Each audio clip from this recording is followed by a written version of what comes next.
Hey, let's talk about moving to Knoxville.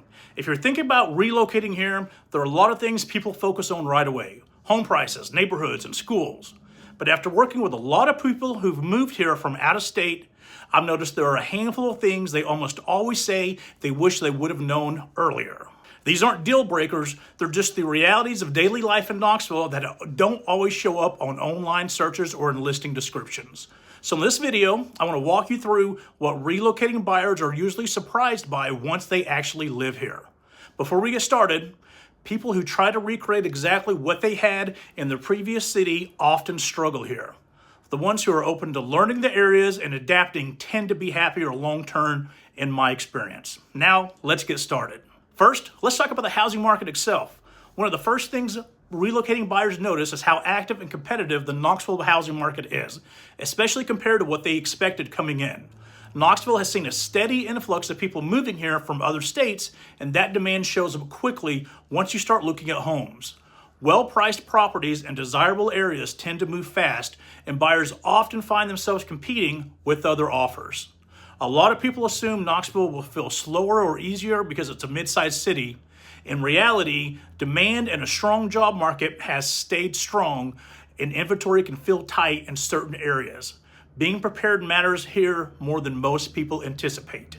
That's why understanding the market pace, not just prices or neighborhoods, makes such a big difference for buyers when looking to relocate to Knoxville. Next, let's talk about day-to-day life, because this is something many people don't fully expect. Knoxville has seen a steady influx of new residents, and with that has come increased housing development across the area. As more people move in, traffic patterns have changed, even though the city still feels manageable compared to larger metro areas. On a map, Knoxville looks easy to get around. In practice, though, rivers, bridges, and interstates funnel traffic in ways that can create slowdown, especially during peak hours such as school time or rush hour, and in fast-growing communities and areas. That's why commute time in Knoxville is often less about distance and more about direction, timing, and development. A 7-mile drive can still be quicker than a 4-mile one, depending on which side of the river you're on and where you're traveling and when you're traveling. For people relocating here, understanding how growth and traffic patterns intersect makes a big difference in choosing the right area and helps to avoid frustration once you have settled in. Knoxville also moves at a different pace than many people are used to. It's not necessarily just a hustle-driven city. People value routine, family time, and having their weekends back. For a lot of people relocating here, that slower rhythm is a big positive, even if it takes a little time to adjust. That pace shows up in how daily life works as well. Knoxville isn't a place where most people walk to everything in their immediate neighborhood. It's a lot more car-centric than that, and people tend to choose areas based on how efficiently they can get to work, to school, groceries, and activities, rather than how close everything is on foot.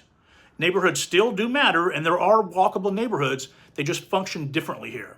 Convenience in Knoxville is more about smooth routines than walkability, and once people adjust to that, day-to-day life tends to feel easier and much less rushed. Weather is another thing that catches people off guard when moving to Knoxville. Winters here are generally mild, and snow doesn't happen very often.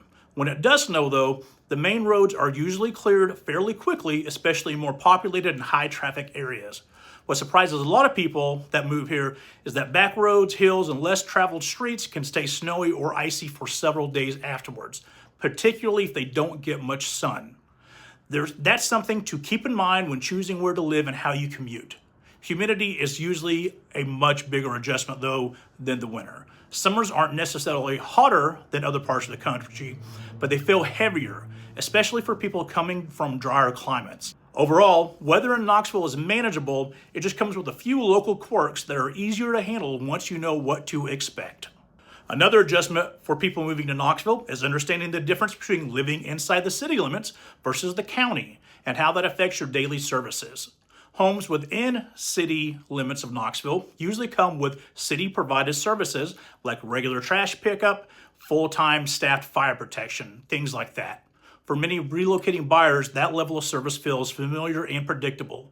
Once you move into the county, however, things can change. Trash service is often private, and fire protection may be provided by a volunteer fire department rather than a full-time city service. You are also much more likely to have septic service over city sewer service than in the city limits. That doesn't mean living in the county is bad. It's usually great with more space and land. It's just different, and that's something you need to realize before you move here. Those service differences, along with lot size and commute trade-offs, can shape day-to-day life much more than people expect. That's why understanding whether you're looking in the city or just in the county is as important as choosing the house itself when relocating to Knoxville. Another thing relocating buyers quickly notice is the age and layout of housing in Knoxville. A lot of Knoxville housing stock is older and well built, which is normal here. In those established areas, homes often have more defined rooms, smaller closets, and layouts that reflect how houses were designed years ago. Open concept floor plans and larger primary suites are much more common in newer homes and developing areas where builders are designing for modern lifestyles. Buyers who want that open feel often find themselves gravitating towards area with recent or ongoing development. That's why understanding where newer construction is concentrated matters so much. Layout expectations are often tied directly to the age of the neighborhood, not just the price point of the home. Next, let's talk about lifestyle, because this is one of the biggest adjustments for people moving to Knoxville. Outdoor access here isn't just something people do on weekends. It's built into everyday, daily life. And the area you live in often determines how you use it. For example, buyers who live closer to Imes Nature Center in South Knoxville often treat trails, river access, and green space as part of the regular routine. It's common for people to hike, bike, or walk there after work, not just on their days off. On the other side of town, areas near Concord Park, for instance, buyers enjoy lake access, open space, and a quieter outdoor setting. That lifestyle looks different, but it's just as ingrained into how people spend their time. Because of that, many relocating buyers end up changing how they unwind. Instead of planning trips to get outdoors, it's often just part of their normal week. And the part of Knoxville that they choose plays a big role in that. Knoxville also moves at a different pace than many people expect. People value routine, family time, and having their weekends back. For a lot of people relocating here, that slower rhythm is a big positive, even if it takes a little time to adjust. That pace becomes especially noticeable in the fall. Saturdays often revolve around Tennessee volunteer football, and game days shape everything from traffic to social plans, even wedding plans, to be completely honest. Even people who aren't big football fans quickly notice how much the city centers around it during the season.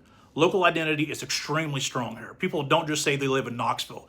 They say where they're from in Knoxville. Harles, Gibbs, Farragut, areas like that. Socially and culturally. Neighborhoods, schools, and even which side of town you're on becomes part of how people identify themselves.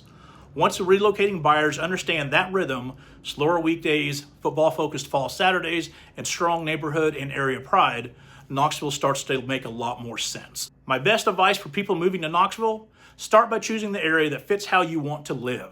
Then the right home becomes much easier to identify. Once that shift happens, the entire process feels simpler and far less overwhelming. If you're considering a move to Knoxville, understanding these realities early can save you a lot of time, stress, and hassle, and a lot of second guessing. And if you want help sorting through which parts of Knoxville match your lifestyle, commute, priorities, and goals, I'm always happy to talk you through these options when you're ready.